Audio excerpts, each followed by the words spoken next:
Pink colour বাস নারীদের জন্য কতটুকু নিরাপদ? আপনারা যারা সোশ্যাল মিডিয়া ইউজ করেন তারা অনেকেই দেখেছেন নারীদের জন্য পিঙ্ক কালারের বাস, যেখানে নারী ড্রাইভার থাকবে, নারী হেল্পার থাকবে, নারী কন্ট্রাক্টর থাকবে, সব কিছু নারীরাই করবে।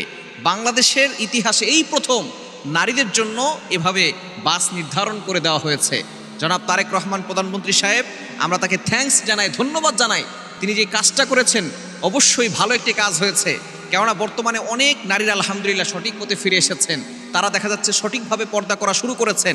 কিন্তু বর্তমানে আমাদের ঢাকার ভিতরে যেই পরিমাণে বাস আর যেই পরিমাণে জ্যাম হয়, লোকের এত ভিড়, দেখা যাচ্ছে নারীরা যারা সঠিকভাবে পর্দা করেন তারা হেনস্থার শিকার হন, অনেকেই হেনস্থার শিকার হন। এজন্য নারীদের জন্য যে আলাদা বাস করা হয়েছে, আলাদা সব কিছু থাকবে, নারীরাই সেটা করবে। অবশ্যই নারীদের জন্য যারা ড্রাইভার হবে তারা এই বাংলাদেশের ঢাকার ভিতরে চলাচল করার জন্য তাদের জন্য কাজটা একটু ভারী হলেও এই নারীদের জন্য যেটা করা হয়েছে এটার জন্য আমরা থ্যাঙ্কস জানাই, ধন্যবাদ জানাই। তবে অবশ্যই এটা নিয়ে অনেকে ট্রোল করছেন, অনেকে এটা নিয়ে হাসি ঠাট্টা করছেন, টিটকারি করছেন। নো, এটা নিয়ে হাসি ঠাট্টা করার কোনো বিষয় নয়। বাংলাদেশের ভিতরে এই প্রথম নারীদের জন্য কেউ আলাদা কিছু করেছে। আপনারা ট্রল করতে পারেন, তবে নারীদের জন্য যে একটা সুযোগ হয়েছে এটা কিন্তু অনেক বড় কিছু। সুতরাং কেউ যদি ভালো কাজ করে তার প্রশংসা করেন, আল্লাহ পাক রব্বুল আলামিন ভালো কাজের প্রশংসা করেছেন।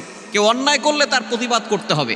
আমরা সব সময় মানুষকে নিয়ে ট্রল করতেই ব্যস্ত হয়ে পড়ি। সুতরাং তিনি যে কাজটা করেছেন নারীদের জন্য, নারীদের যাতে করে সব জায়গায় সুবিধা হয়, নিরাপত্তার ব্যবস্থা হয়, এই ব্যবস্থা আগে মুসলমানদের করতে হবে। সুতরাং জনাব তারেক রহমান সাহেবকে আমরা আরও বলতে চাই যে আপনি প্রধানমন্ত্রী হয়েছেন, আমরা আপনার কাছে আশা রাখি যে আপনি সুষ্ঠুভাবে আপনার দায়িত্বগুলো পালন করবেন, যেভাবে আপনার বাবা পালন করেছেন, আপনার মা পালন করেছেন। আমরা তাদেরকে মহব্বত করি যারা ইসলামকে ভালোবাসে, ইসলামকে মহব্বত করে। সুতরাং আপনি অবশ্যই নারীদের নিরাপত্তার ব্যবস্থা করেছেন। এই পিঙ্ক কালার বাস দিয়ে শুধু নারীদেরকে নিরাপত্তার ব্যবস্থা করলেই নিরাপত্তা আদায় হবে না। নারীদেরকে নিরাপত্তার ব্যবস্থা যদি বাস্তবায়ন করতে চান তাহলে সংসদে কোরআন ঢুকাতে হবে। কোরআন দিয়ে সংসদে যদি পরিপূর্ণভাবে কোরআন বাস্তবায়ন করা হয় এবং প্রত্যেকটা শাসন যদি কোরআন দিয়ে হয় তাহলে অবশ্যই নারীরা নিরাপত্তার ভিতরে থাকতে পারবে।